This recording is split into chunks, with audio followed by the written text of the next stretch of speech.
Дұрыс тамақтанып, дефицит калория арқылы 12 кг салмақ тастадым.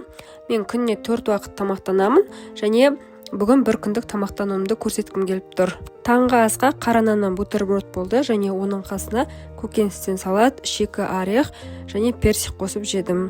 Түскі асқа алдыңғы күні пісіріп, контейнерға салып қойған бауырдан котлет болды және гречка. Жалпы салмақ тастау кезінде осылай піскен ет пен крупаны контейнерге алдын ала пісіріп дайындап қоямын. Полдникқа мен айсберг салатынан осындай конвертик жасадым. Оның ішіне жаңағы бауыр, огурцы, помидор салдым және грек йогуртынан осындай соус дайындадым. Мен жалпы әрбір 4 сағат сайын тамақтанамын, бірақ таңғы асты кеш ішкен күні кей кездері 3 рет тамақтанамын. Кешкі асты ұйықтауға 2-3 сағат қалғанда ішемін. Кешкі асқа менде көбінесе творог болады.